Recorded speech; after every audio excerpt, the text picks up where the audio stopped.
ಜಿಲ್ಲಾ ಕಾಂಗ್ರೆಸ್ ಅಧ್ಯಕ್ಷ ಗಂಗಾಧರ್ ಅವರು ಇತ್ತೀಚೆಗೆ ಪತ್ರಿಕಾಗೋಷ್ಠಿ ನಡೆಸಿ ಆರೋಪಗಳ ಸುರಿಮಳೆ ಮಾಡಿದ್ದರು.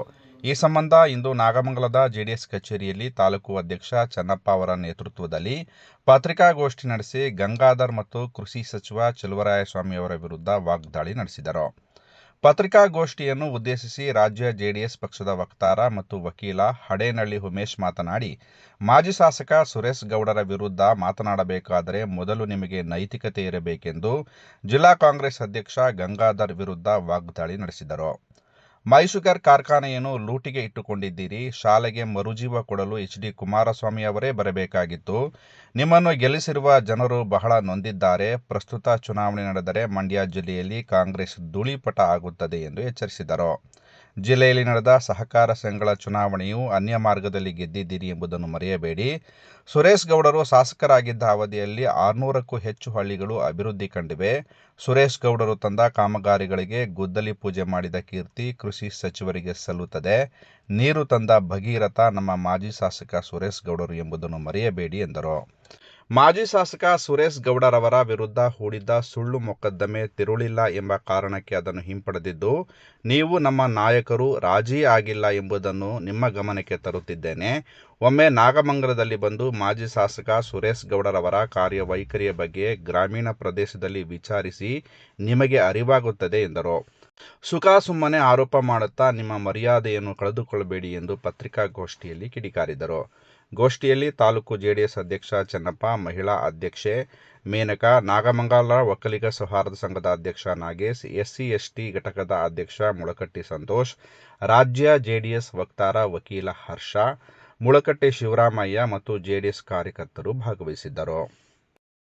ಏನಂತ ಮಾತಾಡಿದ್ದೀರಾ? ಸುರೇಶ್ ಗೌಡ ಇದೇ ತರ ಮಾತಾಡಿ ಮಾನನಷ್ಟ ಮೊಕದ್ದಮೆಯನ್ನು ರಾಜಿ ಮಾಡ್ಕೊಂಡ್ರು ಅಂತೇಳಿ. ಅದು ಹೈಕೋರ್ಟ್ನಲ್ಲ, ಜನಪ್ರತಿನಿಧಿಗಳ ನ್ಯಾಯಾಲಯದಲ್ಲಾಗಿರೋದು. ನಿಮ್ಮ ಕೇಸು ಸ್ಟ್ರಾಂಗ್ ಇದ್ರೆ ನೀವು ಯಾಕೆ ವಾಪಸ್ ತಗೋತಿದ್ರಿ? ನಾವೇ ನಿಮ್ಮನ್ನು ಕೇಳಿದ್ದೀವಿ ರಾಜಿ ಮಾಡ್ಕೊಳ್ಳಿ ಅಂತ. ನ್ಯಾಯಾಲಯದ ಆದೇಶದ ಮೇರೆಗೆ, ವಕೀಲರ ಹಿತಾಸಕ್ತಿಯ ಮೇರೆಗೆ ಸಾರ್ವಜನಿಕ ಜೀವನದಲ್ಲಿರೋರು ಎಲ್ಲರೂ ರಾಜೀನಾಮೆಯಲ್ಲಿ ಇರ್ತೀರಿ, ಸೌಹಾರ್ದತೆ ಹೋಗಿ ಅಂತ ನ್ಯಾಯಾಲಯ ಹೇಳಿದ್ಕೆ ನಿಮ್ಮ ವಕೀಲರು ಮತ್ತೆ ನಮ್ಮ ವಕೀಲರು ಪರಸ್ಪರ ಒಪ್ಪಿ ಮೆಮೊ ಹಾಕಿದ್ದೀವಿ. ಅದನ್ನೇ ನೀವು ಸುರೇಶ್ ಗೌಡ ರಾಜಿ ಮಾಡ್ಕೊಂಡ್ಬಿಟ್ರು ಅಂತೇಳಿ ಅಪಪ್ರಚಾರ ಮಾಡ್ತಾ ಇದ್ದೀರಾ.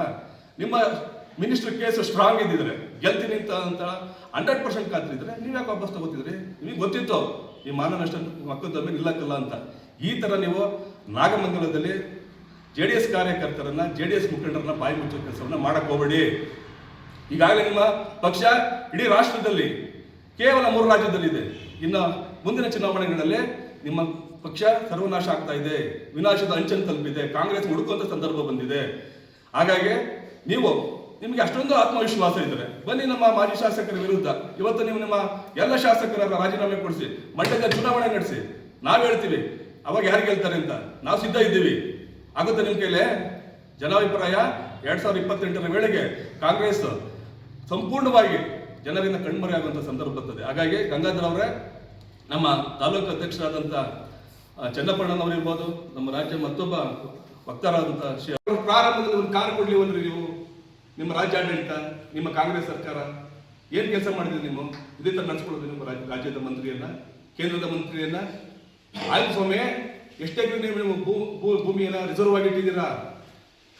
ಕೊಡಿ, ನಮ್ಗೆ ಮಾಹಿತಿ ಕೊಡಿ ಸ್ವಾಮಿ. ನಾವು ಈ ತಾಲೂಕಲ್ಲಿ 50 ಎಕರೆನ ಇದಕ್ಕೆ ಅಭಿವೃದ್ಧಿಗೆ, ಕೈಗಾರಿಕೆಗೆ ರಿಸರ್ವ್ ಆಗಿ ಇಟ್ಟಿದ್ದೀವಿ. ಕುಮಾರಣ್ಣನವರೇ, ನೀವು ಬಂದು ಈ ಕೈಗಾರಿಕೆಯನ್ನು ಮಾಡಿದ ಮಂಡ್ಯ ಜಿಲ್ಲೆಯಲ್ಲಿ ಯಾವ ಶಾಸಕ ಕೇಳಿದ್ದೀರಿ? ನೀವು ನಮ್ಮನ್ನ ನಾಯಕರನ್ನ ಮಂಗನ ಮಾಡಬೇಡಿ, ಕತೆ ಹೇಳ್ತೀರಾ ಅಂತ ಹೇಳ್ತೀರಾ. ಇವತ್ತು ಕುಮಾರಣ್ಣವ್ರು ಬರಲಿ, ನಾನು ಮೈಸೂರು ಅಲ್ಲಿನ ಸ್ಕೂಲು ಬಾಗಿಲು ಮುಚ್ಚಬೇಕಾದಂಥ ಪರಿಸ್ಥಿತಿ ಬಂತು. ಇವತ್ತು ಮೈಸೂರನ್ನ ಗಂಗಾಧರ್ ಅವರೇ ದೊಡ್ಡ ಲೋಟಿ ಹೊಡೆಯಕ್ಕೆ ಮಾಡ್ಕೊಂಡು ಇಟ್ಕೊಂಡಿದ್ದಾರೆ. ಇವೆಲ್ಲ ಸುಳ್ಳು ಲೆಕ್ಕ ಕೊಟ್ಕೊಂಡು ಆ ಕೆಲಸನ ನಾವು ಮಾಡಿಲ್ಲ. ಯಾವ ರೈತರು ಕಣ್ಣೀರು ಓಡಿಸಿದ್ರಿ?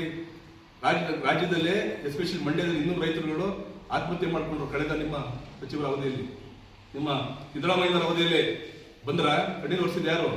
ನಮ್ಮ ನಾಯಕರಾದಂಥ ಕುಮಾರಸ್ವಾಮಿ ಅವರು, ದೇವೇಗೌಡರು, ನಮ್ಮ ಯುವ ನಾಯಕರಾದಂಥ ನಿಖಿಲ್ ಕುಮಾರಸ್ವಾಮಿ ಅವರು. ಇದನ್ನು ನೀವು ಮನಗಾಣಬೇಕು. ಆಯ್ತು, ನಮ್ಮ KD ನಾಗಮಂಗಲ ತಾಲೂಕು ಇದೇನು ಮಾಡಿದ್ರಿ ಕತ್ತಿನ? ನೀವು ರಾಜಕೀಯ ಕೆಸರೆ ಚಾಟ್ ಆಡ್ಕೊಂಡು ಇವತ್ತು ಅಲ್ಲಿ ಒಂದು ಒಳ್ಳೆ ಕೈಗಾರಿಕೆ ಆಗಿತ್ತು. ಸಚಿವ ಚೆಲುವರಾಯಸ್ವಾಮಿ ಅವರೇ, ಈ ಮೂಲಕ ಮತ್ತೊಮ್ಮೆ ನಿಮ್ಮನ್ನು ಕೇಳ್ಕೊತಾ ಇದ್ದೀನಿ, ಬಡಗುಡಮ್ಮನ ದೇವಸ್ಥಾನದ ಹತ್ರ ನೀವು ಚುನಾವಣಾ ಪೂರ್ವವಾಗಿ ಏನಂತ ಕೇಳಿದ್ರಿ? ಅದು ಕಣ್ಣೀರು ಹಾಕೊಂಡು ದಯಮಾಡಿ ನನಗೆ ಇದೊಂದ್ಸಲ ಅವಕಾಶ ಮಾಡಿಕೊಡಿ. ರಸ್ತೆಗಳ ಗುಡ್ಡಿಗಳನ್ನ ನೋಡಕ್ಕಾಗ್ತದೆ. ಏನು ನಿಮ್ಮ ಮಟ್ಟನೆ ಮಾಡಿ ಮುಚ್ಚಿ ಗುಡ್ಡಿ ಮುಚ್ಚರಿ ತಾಲೂಕಿನ ಗಂಗಾಧರ್ ಅವರು ಮತ್ತೊಂದು ಆರೋಪ ಮಾಡಿದ್ದಾರೆ. ಏನು ಅಂತಂದ್ರೆ ನಾಗಮಂಗಲದಲ್ಲಿ ಸ್ಥಳೀಯ ಸಮಸ್ಯೆ ಚುನಾವಣೆಗಳಲ್ಲಿ ಸುರೇಶ್ ಗೌಡರು ಲಭ್ಯ ಇರಲಿಲ್ಲ, ಕಾರ್ಯಕರ್ತರನ್ನ ಬೀದಿ ಬಿಟ್ಟಿದ್ದಾರೆ ಅಂತೇಳಿ. ನಮ್ಮ ಕಾರ್ಯಕರ್ತರು ಏನಾದ್ರು ಬಂದು ಮನೆ ಬಾಗಿಲಿಗೆ ಬಂದಿದ್ದಾರೆ ಗಂಗಾಧರ್ ಅವರೇ, ನನ್ನ ತಪ್ಕೊಳ್ಳಿ, ನಮ್ಮನ್ನು ಮುದ್ದಾಡಿ ಅಂತ ಏನಾದ್ರು ಕೇಳ್ಕೊಂಡಿದ್ದಾರೆ? ಯಾವ JDS ಕಾರ್ಯಕರ್ತರು ಬಂದಿಲ್ಲ. ಕಳೆದ PLD ಬ್ಯಾಂಕಲ್ಲಿ APMC ಚುನಾವಣೆ, TFPC ಚುನಾವಣೆ ಏನು ಮಾಡಿದ್ರು ನೀವು? ನಿಮ್ಮ ಸಚಿವರು ಏನು ಮಾಡಿದ್ರು ಗೊತ್ತಾ? ನೀವು ನಿಮ್ಮ ಅಧಿಕಾರಿಗಳು ಏನು ಮಾಡಿದ್ರು ಗೊತ್ತಾ? ಷೇರುದಾರರನ್ನ ಯಾವುದೋ ಒಂದು ಕಾನೂನಿನ ಚೌಕಟ್ಟಿನಲ್ಲಿ ಕಾರಣಗಳನ್ನು ಒಡ್ಡಿ ನಿಮ್ಮ ಇಷ್ಟ ಬಂದಂಗೆ ನೀವು ವಾರ್ಷಿಕ ಸಭೆಗಳನ್ನು ಮಾಡಿಕೊಂಡು ಅವರನ್ನ ಈ ಚುನಾವಣೆಯ ಹಕ್ಕಿನಿಂದ ವಂಚಿತರನ್ನಾಗಿ ಮಾಡಿದ್ದೀರಿ, ಮತದಾರರ ಹಕ್ಕಿನಿಂದ ವಂಚಿತವನ್ನ ಮಾಡಿದ್ದೀರಿ, ಮತದಾರರ ಪಟ್ಟಿಯಿಂದ ಅವರ ಹೆಸರನ್ನ ಕೈಬಿಟ್ಟಿದ್ದೀರಿ. ಈ ತರದ ಚುನಾವಣೆಯನ್ನ ನಾಗಮಂಗಲದಲ್ಲಿ ಸನ್ಮಾನ್ಯ ಚಲರಾಯಸ್ವಾಮಿ ಅವರು ಬಹಳ ಅನಾದಿ ಕಾಲದಿಂದ ಮಾಡಿ ಯಶಸ್ವಿಯಾಗಿದ್ದಾರೆ, ಬಹುಶಃ 99ರಿಂದ ಅಂತ ಹೇಳಿ ನಾನು ಅದು ಭಾವಿಸ್ತೀನಿ. ಇದಕ್ಕೆ ನಮ್ಮ ಹತ್ರ ಅನೇಕ ದಾಖಲೆಗಳಿದ್ದಾರೆ. ಈಗ ತಾಲೂಕಿನ ಅನೇಕ ಸೊಸೈಟಿಗಳನ್ನ ಮುನ್ಮು ಚುನಾವಣೆ ಸಂದರ್ಭದಲ್ಲಿರ್ಬೋದು, ಇನ್ಯಾವುದೋ ಈಗ ಮಾಮೂಲಿ ಕೋಆಪರೇಟಿವ್ ಸೊಸೈಟಿ ಚುನಾವಣೆಗಳಿರ್ಬೋದು, ಅನೇಕ ಸೊಸೈಟಿಗಳು ಸೂಪರ್ ಸೀಡ್ ಮಾಡಿದ್ದಾರೆ. ಚಲರಾಯಸ್ವಾಮಿಯವರೇ, ಇದು ನಿಮ್ಮ ಗೆಲುವ. ಚುನಾವಣೆ ಅಂತಂದ್ರೆ ಅಲ್ಲಿ ಇಬ್ಬರು ಇರಬೇಕು, ಸ್ಪರ್ಧಿಗಳಿರಬೇಕು. ನಿಮ್ಗೆ ಎದುರಾಳಿಗಳೇ ಇಲ್ಲದೆ ನೀವು ಮಾಡ್ಕೊಳ್ಳುವಂತ ಚುನಾವಣೆ. ITI ಕಾಲೇಜ್ ಇದಾವೆ, ಡಿಗ್ರಿ ಕಾಲೇಜ್ ಇದೆ, ಇವತ್ತು ಆಯುರ್ವೇದಿಕ್ ಕಾಲೇಜ್ ಇದೆ, ಇವತ್ತು ತಾಲೂಕಿನಲ್ಲಿರುವಂತ ಕದಬಳ್ಳಿಯಲ್ಲಿರುವಂತ ಮುರಾರ್ಜಿ ವಸತಿ ಶಾಲೆ ಇರ್ಬೋದು, ಕೋಟೆಬೆಟ್ಟದಲ್ಲಿರುವಂಥ ಮುರಾರ್ಜಿ ವಸತಿ ಶಾಲೆ ಇರ್ಬೋದು, ಒಣಕೆರೆಯಲ್ಲಿರ್ಬೋದು, ತಾಲೂಕಿನ ಎಲ್ಲ ಶಾಲೆಗಳನ್ನ ತಂದಿದ್ದು ಯಾರು? ಸುರೇಶ್ ಗೌಡರು. ಒಬ್ಬ ಶಾಸಕನಾಗಿ ತನ್ನ ಬದ್ಧತೆಯನ್ನ ಮೆರೆದಿದ್ದಾರೆ. ಬಹುಶಃ ಇಷ್ಟೆಲ್ಲ ಅರಿವಿಂದಲೇ ಗಂಗಾಧರ್ ಅವರು ಮಿಥ್ಯಾರೋಪನ ಮಾಡಿದ್ದಾರೆ. ಆಮೇಲೆ ಕೆರೆಗಳ ತುಂಬಿಸುವಂತ ಒಂದು ಕಾಯಕವನ್ನ ಮಾಡಿದ್ದಾರೆ. ದಡಗದ ಕೆರೆ ತುಂಬಿದೆ, ಕೊಪ್ಪ ಭಾಗದಲ್ಲಿ ದೇಶಳಿ ಕೆರೆಗಳನ್ನ ತುಂಬಿಸಿ ಅಲ್ಲಿನ ಜನರಿಗೆ ಕುಡಿಯೋ ನೀರು ಅಲ್ಲದೆ ಜೊತೆಗೆ ಅಲ್ಲಿನ ವ್ಯವಸಾಯಕ್ಕೆ ಅನುಕೂಲ ಮಾಡಿಕೊಡ್ತಾ ಇದ್ದಾರೆ. ಇವತ್ತು ಆ ಭಾಗದ ಜನ ಕೈ ಮುಗಿತಿದ್ದಾರೆ. ಏನಂತ? ಅಪ್ಪ, ಈ ಪುಣ್ಯಾತ್ಮ ಭಗೀರಥ ಬಂದಿದ್ದಾರೆ. ನಾಗಮಂಗಲದ ಭಗೀರಥ ಅಂದ್ರೆ ಸುರೇಶ್ ಗೌಡರು ಹೊರತು ಇನ್ನಾರು ಅಲ್ಲ ಅಂತ ಹೇಳಕ್ಕೆ ಈ ಸಂದರ್ಭದಲ್ಲಿ ಇಷ್ಟಪಡ್ತೀನಿ.